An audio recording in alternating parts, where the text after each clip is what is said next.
All right, everybody. Want to thank you for joining us for part two of our web series. This one's called Why Your Business Needs a Website. So our host David Binkowski will go over why your business needs a website and how to do so. So just to give you a brief introduction, my name is Joel Baracol, and I'm the National Director of Small Business Development with the National Puerto Rican Chamber of Commerce. So we are a nonprofit organization based out of Washington D.C., and we also have an office in San Juan. Basically, what we were created to do was to support small businesses, both in the United States and in Puerto Rico. And one of the ways we do that is through educational webinars such as this. We determined, especially now with the pandemic and a lot of businesses are people working from home. We realize that these type of webinars will be of great value to our members, and so we're going to keep doing them. So stay tuned to our website, to mbrchamber.org. Check out our calendar, and you can see everything we have going on. We have a lot of other great stuff in the works. So I will go ahead and introduce Axel Rivera of Homebase. So he will be able to talk a little bit about what he does, what Homebase is trying to do, and then we'll go ahead and give it to David to start the presentation. So Axel, take it away. Cool. Thank you so much, Joel, for having me here and the NPR Chamber and David. I think what the NPR Chamber is doing is great, offering these free webinars so that you guys can learn a lot. Over at Homebase, our mission aligns a lot with what the NPR Chamber is doing. We try to connect Puerto Rican businesses with the Puerto Rican diaspora over here in the United States. So whether you have a service or whether you have a business that caters and to the Puerto Rican community, just know that you can go to homebase.app and you can add your business there free of charge so that you can have further reach to the community and increase your internet exposure for a highly targeted community. So yeah, that's what we're doing over at Homebase. And yeah, with that being said, I'll switch over to David. And yeah, thank you so much. Awesome, thank you, Axel. So without further ado, I'll pass it on to David, and the show is yours. David will probably mention it too, but if we can just save questions and stuff to the end of the presentation, we will allot a little time for some Q&A. So go ahead, David, the floor is yours. Fantastic. Just want to make sure you can see this presentation, yes? Yeah. It did load, okay. It jumped out for a second, so thank you both. I'm Dave Binkowski. I started building websites in the 90s for myself, and then I eventually went in-house to work for a cancer institute in Detroit. I bounced around in a couple in-house jobs and then went to the agency world where I've been building websites this entire time. And about 10 years ago, I started up Large Media with my wife. We live here in Mayagüez with our kids. I've also been an adjunct professor at a couple different colleges, teaching people how to build websites that follow best practices. And that's been one of the standards throughout my career, is always looking ahead to see what's the right way to do it, as opposed to what's the cheap, easy, bad way to do it sometimes. So let's get started. I'm going to jump right in. And we're going to talk about a couple of the things today. First is why you need a website. Just in looking, having lived in Puerto Rico now for the last 2.5 years, getting access to information is not always easy, or accurate information, I should say. So there's a lot of reasons why websites are necessary, and I see it firsthand here on the island. But before we go into how to build the website, there's one question that I want you to ask before you start any of this. So we're going to talk about why you need one. Then I want you to answer this question. And then we're going to go through the steps of how you build a website. And it's going to be A to Z, soup to nuts, everything you need to know. And I'm going to take you into some of the technical things that maybe you have questions about or aren't sure about. And at the end, I'll leave time for questions, so that if you do have specific questions, take some notes and post those at the end or what have you. So one of the questions that we asked people going into this was, why don't you have a website? And I've heard this throughout years. This is not just from one survey, but usually it comes down to a couple different things. I don't have the money. It's usually one. It costs too much money. I don't have the time, which is number two. And the last one is I don't know how to do it. So hopefully we're going to sift through all these things today. And again, if you have questions at the end, feel free to ask them. One of the big things that I see companies doing and businesses doing is not having a website because they say, I have a Facebook page or I'm using Instagram. And that there's a valid reason to be on there for sure. And yes, they're fast and easy and quote unquote free, but they have a lot of risks. And I put free in quotes because, as they say, there's no such thing as a free lunch, right? And these companies are in the business of making money off of your consumers or your customers' data. So yes, it's free, quote unquote. Anybody can go in there and easily set up a page, whether it's Pinterest, Instagram, you name it. You can easily do those things. And in theory, you can reach your customers. But there's a big problem with that, which is that Facebook's algorithm for years has been hiding the content that shows up in people's news feeds. This is also true of Instagram, and it's true across the board on social media. They create algorithms, it's like on YouTube, to keep you engaged and to show you stuff that they think that you'll respond to from a psychological standpoint. Unfortunately, that means that businesses are left out. So the majority of people that like your page on Facebook or follow you on Instagram never even see your content. So you're posting, you're looking at your numbers. I'm not getting very many likes. That's because Facebook doesn't want your customers to see that stuff. And the way that their algorithm works, there's actually an app called CrowdTangle that's not open to the public anymore. But if you look at the stats on what's being shared the most on Facebook, you look at the Dan Bonginos of the world and these different right-wing people are using CrowdTangle to game the system so they can get their content seen more. And how Facebook's algorithm works is you post content, it then essentially shows that content to what they think are the people that like your page and like your top fans. If they engage with it, then they employ what's called a network effect. And that network effect means that, okay, out of the 10 people we showed it to, 3 of them engaged. 30% isn't terrible. Let's show it to another 10 people. And so that continues on. The problem becomes when your content doesn't get seen and doesn't get engaged with, and nobody comments or likes it or what have you. And at that point, your content is now considered dead in the water. So all that work for literally nothing. And the reason they do this is because they want you to advertise. They've created this amazing self-service advertising platform that you can target people of all different ages and ethnicities and where they work and all these things. You can do anything you want with that platform for now. But again, the reason they don't want your organic content, the stuff you're posting on their scene, is because they want your money. So yes, it's free in the upfront. There are some other risks that go along with only relying on social media to host your web presence. The first is that it's not your platform. When it's not your platform, that means they can change it whenever they want. That's a problem. The other problem is that customers delete apps. There's actually been a large movement of people deleting social media apps off their phones. There's a Netflix documentary that just came out about this network effect that social networks have had, and the way that they've programmed algorithms to make them more addicting and to essentially destroy lives. So people are walking away from social media, maybe not en masse, but your customer, depending on who they are, maybe one of those people, now they have no way to find you, talk to you, communicate with you. One of the bigger issues that I see is that you don't own your own content. Once you post it to Facebook, it becomes their property. So that's a problem. And quite frankly, all this stuff, what it comes down to is that it limits lead generation. If you have a post on Facebook and I Google something about your business and that exact topic, it's not going to show up. All they're going to do is show you the general page, Instagram handle for that business name. So now you're cutting yourself off from an organic standpoint, like Giancarlo's talked about with SEO. You're limiting yourself to only people who are within those apps, and that may not be everybody. So again, organic search is a gift that keeps on giving. Once you've established your website and you publish content. Now, much like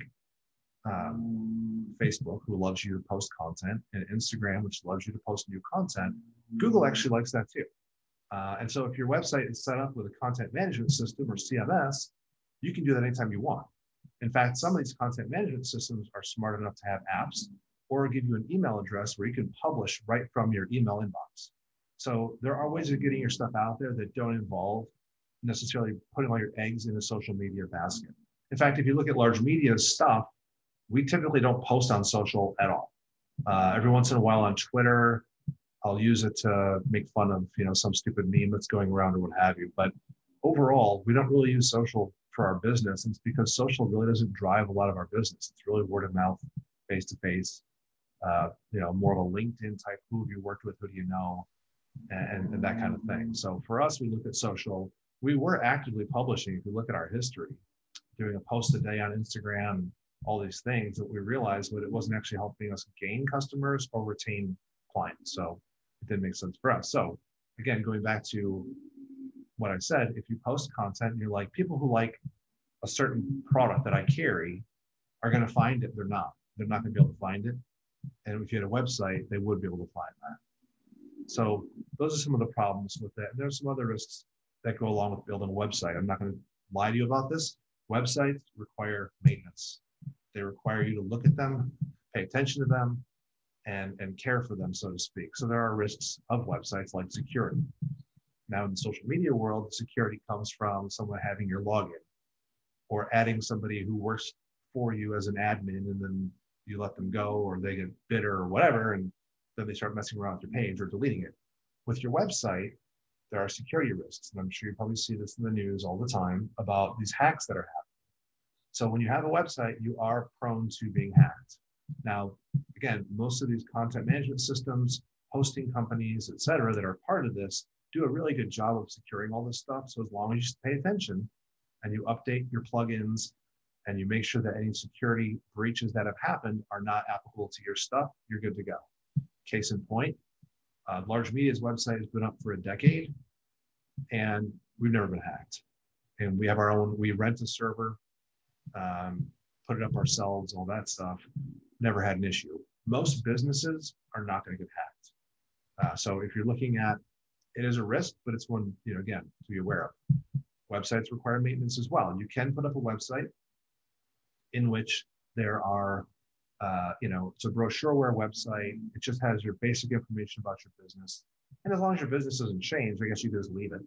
But most websites do require some maintenance, whether it's if you have a content management system, you're updating a plugin, if you've started a blog, writing for your blog and doing those things. So there is a maintenance thing, but it's not, again, it's not tedious, but it's just something to be aware of. The skill level required to build a website and to maintain a website sometimes, and sometimes out of your skill set. And that's totally fine and normal.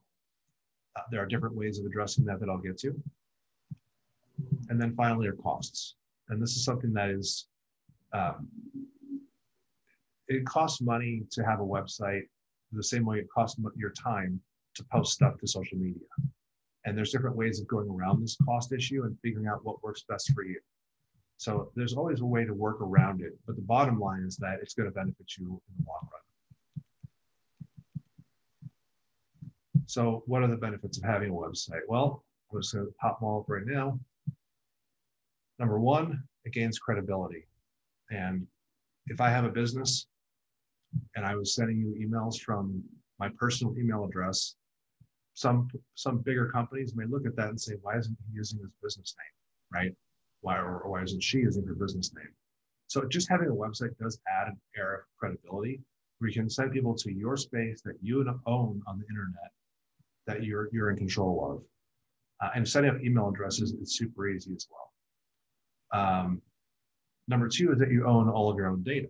So you're not sharing it with Facebook, you're not giving it away to Twitter. You actually own all the back-end data that happens on your website, which means you can actually go in there and look to see how are people using the website. If I'm trying to sell stuff and I'm not selling the stuff, you can actually look at your analytics and figure out where's the hiccup, where's the problem. So it's nice having all of your own data. It helps you get a better understanding of who your customer is as well. The third is accountability. So what I mean by accountability is that people know it's you. You're accountable for the content that's on there. You're accountable for what you publish on there. And that's a good thing because that builds trust. The fourth thing is accessibility. So again, people being able to find you, that helps. But in addition to that, accessibility, if you're doing things from a W3C, which is the governing body for the internet, if you're doing it by the book, that means that people who, let's say, use a screen reader or have trouble seeing can also use your website, whereas social media sites are not necessarily set up for that. Another benefit, as I mentioned before about search, is that it exposes you to a global larger audience than just people who may find you or know you because you told your friends to like your page on Facebook or Instagram. It increases your visibility because now other people can link to you. They can link to specific pages within your site, right? So you now get more exposure. The next thing is branding. So you now have your own brand. You're not owned by Facebook. And by the way, Facebook may get broken up now that Biden's in charge. So if that happens, then what happens to your stuff, right? So that's a question mark that's out there. When you don't own it, then it's not really yours. Well, in this case, you don't have to worry about it. As long as you renew your domain name. So when you buy your own .com, if you renew it, it's yours for life. No one can take it from you. And the last thing is advertising. So there are many platforms, including social media, that you can use to drive people to your website. Instead of just using Facebook's ad platform or just using Pinterest's ad platform, with a website address and having your website, you can now use any advertising platform you want. And that's one way to figure out where are my customers coming from, where's my money and time best spent amongst these channels. So it has an advertising benefit as well. So before you get started, there's one question you have to ask. And again, this is a question that I asked when I was an adjunct professor teaching college students how to build websites. Because too many people jump in. It's easy. You can go to Wix, or you can go to Squarespace, or you can go to Shopify. You can go to all these different platforms where you put your name and email address in, you hit submit, you type in a URL, and now you've got a website, right? So anybody can do it in theory. But there's a question you have to ask before you get started. What is the purpose of your website? Think about this. What is the purpose of your website? If you're an athlete looking to get faster, you have a purpose, right? Athlete looking to get faster. What is the purpose of your site?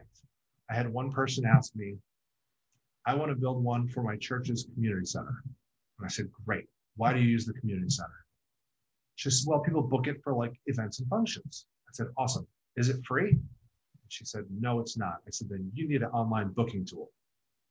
That's what your purpose of your website is. So you can use it to market. You can send people there. And if it's 11 o'clock at night and the church offices are closed, people can book the action center or the community center through your website. So again, defining a purpose starts your path or your journey. In some cases, you may be creating content. Let's say you can sell digital downloads on your own website. Let's say you're creating patterns for dresses, or you're creating podcasts, or you're creating how-to videos. You can sell those through your website.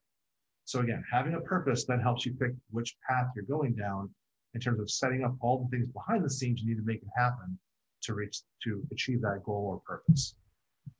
So as I said, why does it exist? Why are you doing this?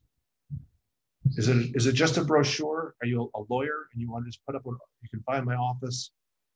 Here's my number. Here's the type of law that we practice. Here's our case studies or success stories. Great, then you can just do that.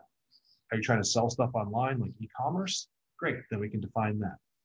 Once you've figured that out, your purpose, now you can start figuring out what are your goals. So think about this. If you're setting up an e-commerce website, you want to sell X number of widgets or products within the first 6 months to pay for building the website, potentially, or just as a revenue stream. And once you start to assess your purpose and you start to apply goals to it, now we're talking. Now you're looking at a purpose-driven website that has a path and a way to go forward. And I posted here as a tip, but like I said, if you can't answer why you're doing something, then chances are you probably shouldn't be doing it. And especially in the business world, you're wasting your time or your money or both, right? So define that first. So it starts with buying a domain name. So if you decided you need a website and you define your goals and your purpose, now you have to find a domain name. Well, those are free to search out. So you can go to domain sellers, everyone from GoDaddy to Shopify to Network Solutions to there's a 1,000,001 companies that sell domain names online. And they will allow you to search to see if your stuff's available for free.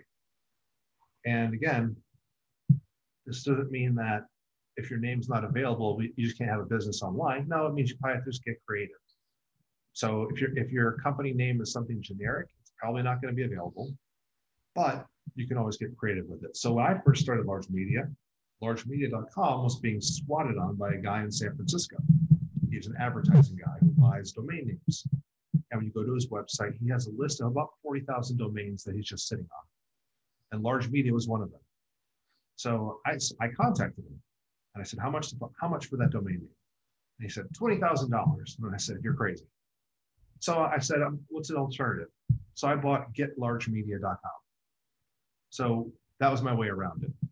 Flash forward about 3 years, agencies humming along. We're doing work with Fortune 500 clients. I reach out to the guy again. I say, how much for that domain name? And he says, $10,000. So now his price is in half. Well, now I know he's negotiable, right? So we ended up settling on a price lower than that, obviously. But if you can't, if you don't want to do that or whatever, you can always pick a word to add on to your business name or look for non.com domain names. One of the more popular ones amongst tech startups is .io. So I have a client, it's a video game company, and their website is father, like your dad, father.io, because that's the name of their game, or their company, I should say. So they went with an IO. You can use .net. There's also a .com.pr, which is super expensive, but you can do that as well. So depending on where you're doing business and the type of business you have, it may make sense to have a .org, for example. I typically try to look at .coms as my first line of defense. If I can't get the one I want, then I look to see what are some variations I can get, et cetera. When you are looking to buy a domain name, I would shop around, make sure you're getting the best deal you can. There are these coupon websites that are out there that will have exclusive offers. Many of these companies will offer you the first year for close to nothing, usually $1. So you can get for the first year cheap. What you're looking for are the renewal costs year over year over year. When you try to use coupon codes to renew your domain name in year 2, they typically will not work. So it's a long-term thing, and hopping around from one vendor to another is kind of a pain. So I would not recommend doing that. I would just look at year 1, get your domain name cheap, and then look for what's the second year cost or third year cost look like. Some of them, most of them are on the $12 to $15 range for a .com. So let's talk about setting priorities, because I don't want you to bite off more than you can chew. And when I say setting priorities, what I mean is, what's the core function of your website? I don't look at some Webby award or some great website that you love or whatever and say, I need that, because that may take you a year to get to that place. So set your priorities. Pick out the things you have. What are the things your website must do on day 1 when it launches? And as you're working to build that, then think about version 2 and make a list. What are those? I want to add a blog next time, right? Things like that. I want to have videos on my website. I want to have those are nice to haves, right? Start off with what you have to have. And again, when you build a website, you're looking at, I've always compared it personally to building a house. And I know it's not obviously the same thing, different type of labor, but the principles are exactly the same. So if you came to me and said, I want to build a house, I'd say, great, how many bedrooms? And you tell me 3. And I say, great, we know 3 bedrooms, let's get building.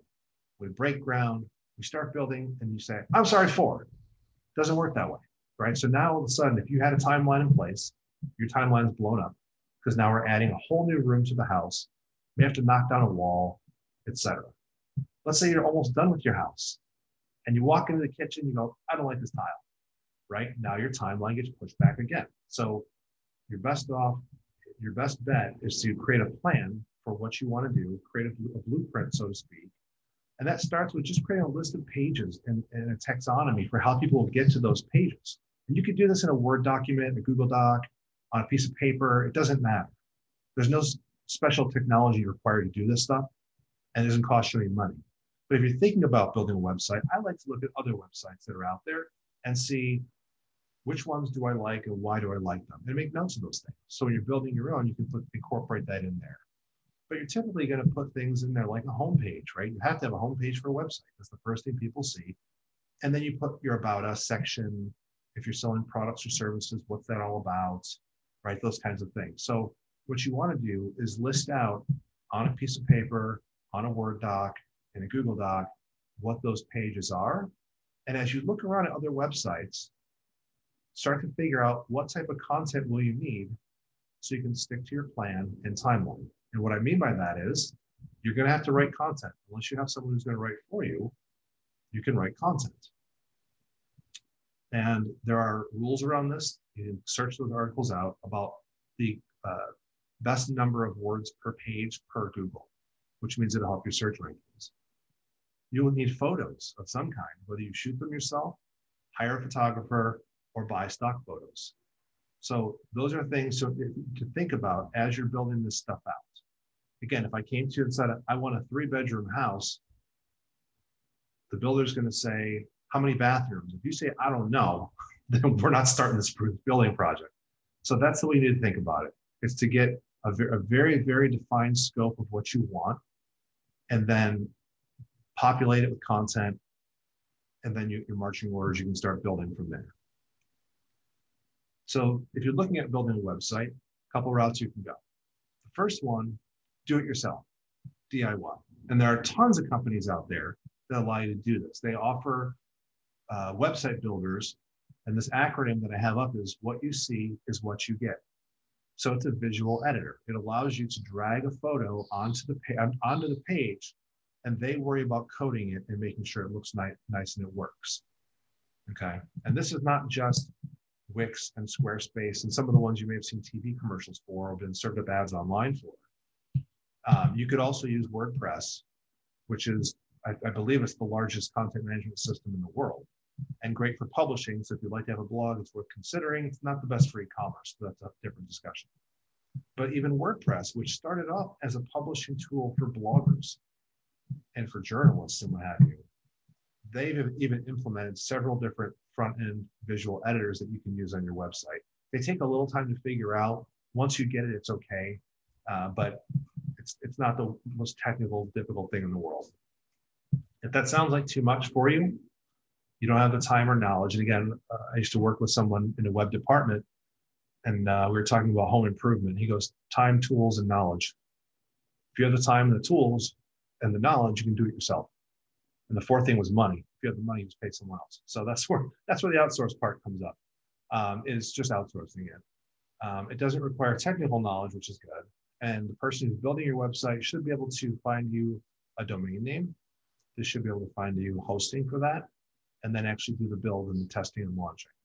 But it doesn't require you to do a lot other than pay someone, but it does require communication, timelines, and check-ins. You want to make sure that that ball's being moved down the field every day. Something's happening every day so that you're hitting your timelines and communicating. If you see something that's not right, let them know. So I mentioned hosting. When you have a website, it has to live in a box somewhere. And I put self-hosted in here, not because I'm expecting you to buy a server, but you can rent a piece of someone else's server. So I listed off a couple of the options here. There's a million of them. I would honestly, if you're going to do it yourself, do a ton of research on their uptime. And uptime means exactly what it means. How much time throughout 24 hours in the day will my website be up? Most of them have a 99.999% uptime. Okay. I would look for consumer reviews that validate that statement. There are a couple that I know of that I've had friends, whether they're bloggers, they're doing e-commerce, whatever it is, where their website has not been accessible by their host that promised to have 99% uptime. So if you're going to build it yourself and put it on your own space, hosting space, make sure it's a good host. I personally use DreamHost at the end there. I've been with them for 10 years now. I've never had a problem, but you again, pick who you want. Agency hosted. So this is when you hire an agency to build your website and they say, oh, well, we'll host that for you.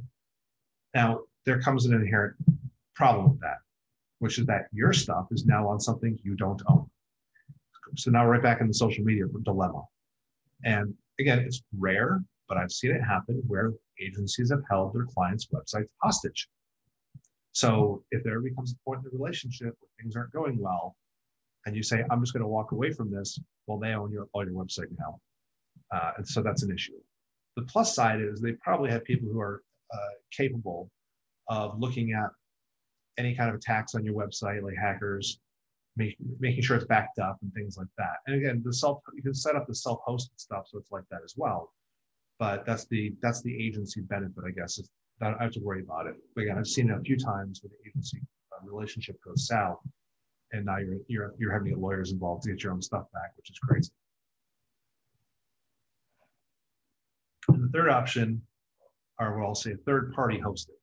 So these are more or less the people like Shopify, Wix, Squarespace, Weebly, where you go into their website, you pay them a monthly fee, and then whatever it is the functionality you get from them, whether it's e-commerce through Shopify or just a standard brochure type website through Wix or Weebly, you do have to pay them either an annual or monthly fee to host that.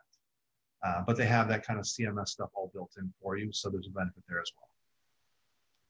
And by the way, depending on what you're looking to do, there's a right answer. So happy to answer questions about that later. The website build, I remember seeing on the right-hand side, the Milwaukee Tool Company actually had a t-shirt on their website for sale back in the 90s that said no one ever got a blister building a website. What I will tell you about building websites is that it's a process, and much like building a home, it can be difficult at times. So again, once you got all your stuff, your assets, what pages you want built, those things, then you can start to put it all together to build. And my recommendation is whatever you hand over to whoever's building your website, or if you're doing it yourself, finalize it before you start building. Because now you're just going to add on time to the build itself, and it can become tiring and frustrating. So having finalized content first will save you headaches down the road. So let's say your website's done. You've got your domain name purchased, and let's say if you went with Shopify, you can use your own domain name with Shopify, right, or Squarespace or any other ones, or you go to GoDaddy and you use their hosting.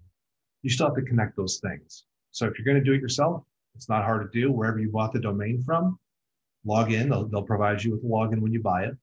You log in, you find the domain name that you purchased. You go to what's called the Manage DNS Settings. You go to what's called name servers. Your hosting company will provide you with the information to put in there in both the NS1 and NS2 spaces.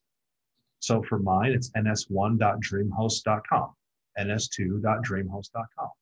I hit save, the internet works its magic, and next thing you know, your domain name is pointed to your space on your server. It's that easy and that fast. Before your website goes live, it is important to test your website. And I can't stress this enough, test your website. And this is done for a number of reasons. You may have broken links. Let's say you were working on it and the name of it was About Us.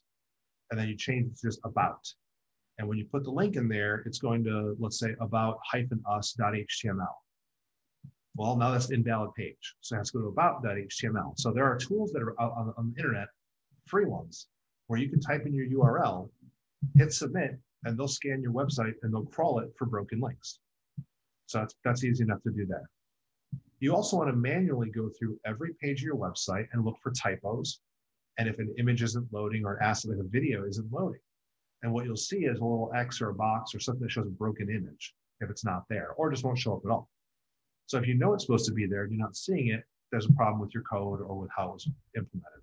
So make sure those things are cleaned up. The fourth thing, I know is covered in the SEO presentation about having a responsive website, but you want to test out your website on as many devices as you can. And there are websites out there where you can type in your URL and it will show you how it looks on different screens, etc. I test them myself manually. I grab as many devices from around the house as I can, including my Xbox or whatever, and test everything out that way as well. But there are services online, some are free, where you can go ahead and just look at it and see how it looks there. And one of the final things to look for is load time. Google puts an emphasis on giving priority to websites that don't take forever to load. So they're trying to be conscientious of people's data in terms of loading on their mobile devices or even on their laptop. What they're trying to do is cut down the amount of traffic that's being sent around the internet, right? So as long as people keep stuff small, they can process things faster. So load time is important. And usually that occurs when you're loading in a video or images. Or like my website, I have a video background on largemedia.com of people surfing at domes in Rincon. So that takes a little while to load in. I'm well aware of it. And all I do is continually try to optimize the video by reducing the quality slightly, just to the point where it's not hopefully noticeable. The last thing, if you have an e-commerce website that's not on this slide, but the last thing is that you absolutely must test any APIs related to payment gateways or email marketing.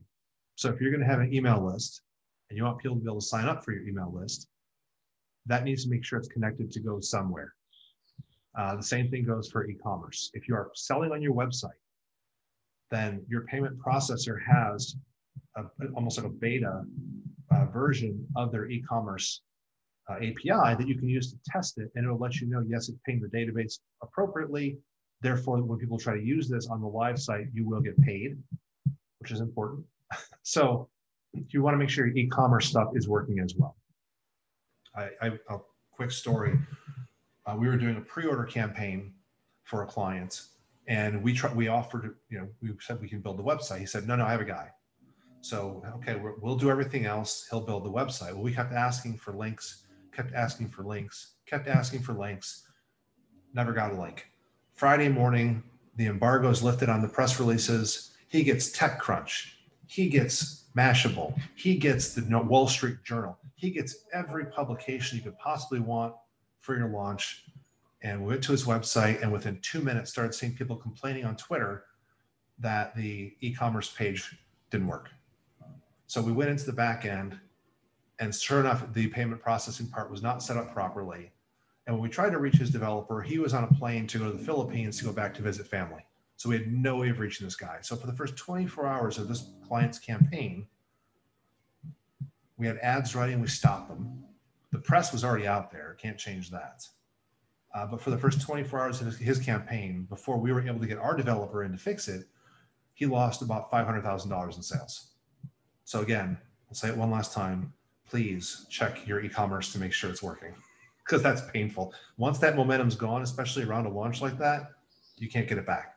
They're not going to rewrite the articles for you because your e-commerce site was broken. So get it right the first time. Once you get all that stuff done, you've launched. That's it.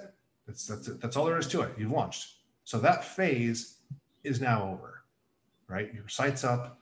Now what you need to look at are promoting it, and what do you want next? What's V2 look like? So I put this in here as a checklist for you. Again, this will be available afterwards, but these are the things you need to go through as you're building the site. And again, some of these take a lot longer than others. Creating your pages and your content and looking around and doing that research and figuring out what you want, that takes time. And then building your website is going to take time as well. So just be aware that some of these, while the bullets are all equally sized, some should be larger than others, quite frankly. And again, we're only getting up to launch. We can talk promotion in a later presentation. But this is just to get us to launch. And now, with 22 minutes to go, I'm ready for questions.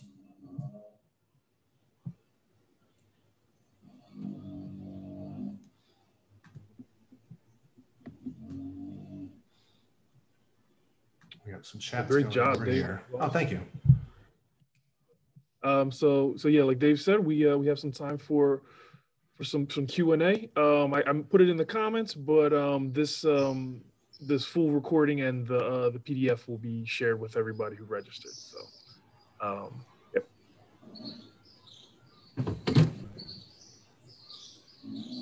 I see some of the comments. People look for alternatives from Alexander. Absolutely. Yeah, like I said, for us, if we don't, again, as large media, we don't use social media to promote our business at all, because it is all word of mouth and network driven. But for our clients, we do use it quite a bit. You know, as awful of a company as Facebook is, man, they have the best data. Yeah. So my goal always is to run campaigns on Facebook or Twitter or wherever to get people to my clients' websites, sign up for our email list, come read our blog. Now I can communicate with you without the need of social media. So it's like almost a tax you have to pay to get people off of social onto your site. But think about sending an email. it makes it to their inbox. Unless they typed it in wrong, it's always delivered to their inbox. Whether they read it or not is a different story. But unlike the news feed, that's always there. Back in the day, we used to use RSS readers to subscribe to blogs and read those, right? Same thing. Guaranteed RSS reader, content's right there, never hidden from you. Yeah, one thing I see with a lot of our small business members is that exact thing when we're kind of onboarding and just kind of going over everything and what their needs are. We notice that their only method of online marketing and stuff like that is social media, which obviously, like you said, it has a place, but the website is just essential. Yeah. And even here, like when on the island, at least on the west side, when we look for stuff, it'd be like, oh, this business is open till 5 because Google said so. And then you go to the business and they've been closed for like 6 months. And it's like, why they would say, there's just things like that where if you don't know, then, and I get it, like it's a small island, everyone kind of knows everybody, whatever, but there are a lot of people that don't, and I don't know. I don't know what I don't know. So if I know it's out there, I'd be willing to give you my business. I can't find people, so. And for me, I mean, that attention to detail is everything. There's nothing worse than when you're going on a business website and just trying to do your research and you have those broken links and outdated links and typos and stuff like that. It's I mean, for me personally, I think I look at it as almost a red flag. So I think attention to detail is everything. Yeah. I just want to add on to that. Yeah, I definitely can vouch for the importance of having your own website. And the main thing for me is just being able to control your content. So having like with all the silencing that's going on, having control of your own content is pretty important nowadays. Another thing with having your own website and having your own content on your website is that you're able to create content that can be indexed by Google, and it's going to produce fruit even on the long term. Whereas the content that you're producing in social media tends to be pretty ephemeral. So that content is just going to unless you're constantly posting stuff, traffic is going to die down as soon as you stop posting. Yep. So yeah, that's definitely another big benefit of having your own content is just getting indexed by Google and having people find you through search engines. Yeah, and there are tools that are available, and even Google has their own trends where you can start to see like what are people searching for. So we had a friend that launched a golf ball company, and we were trying to find out what markets should we be advertising to and what type of content should we be creating.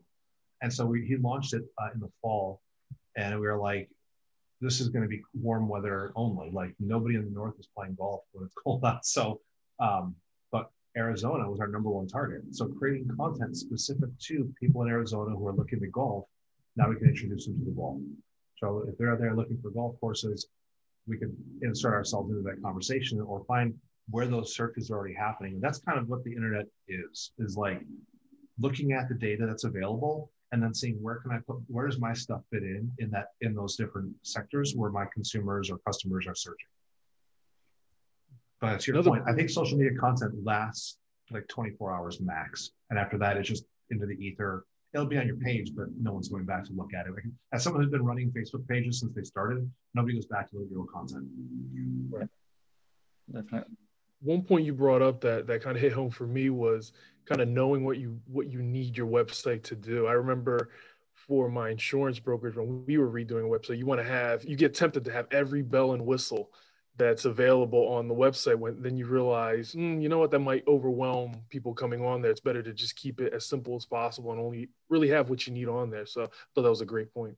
Yeah, and there's, like I said, as you get more into the weeds on like optimizing your website, looking at services like Hotjar, and like there's all different ways of looking at who's coming to my site, where are they coming from, what are they doing, and really understanding what they're actually doing on the site. A lot of these will do like recordings of user sessions.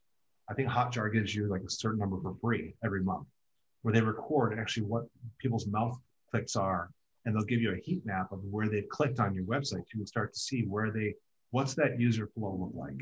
And if it's a contact form, if that's your goal is for them to contact you, why aren't they filling it out? Is it because it doesn't work? Is it because there's a CAPTCHA that's like, what is the problem that they're not, are you asking for too much information? There's all those kinds of things that you can start to then do the kind of detective work on to try to solve for. But there are tons of tools and things out there that will help you like have a better website. Absolutely. So thanks again, Dave, for this presentation. Real good stuff. Once again, we'll be sharing the full recording and the PDF presentation with everyone who was registered and who joined us today. And I think besides that, just again, stay tuned to the NPR Chamber, our website, and all our calendar of events. We're going to be doing a lot more of these throughout the year. So again, yeah, thank you. Thank you, everyone.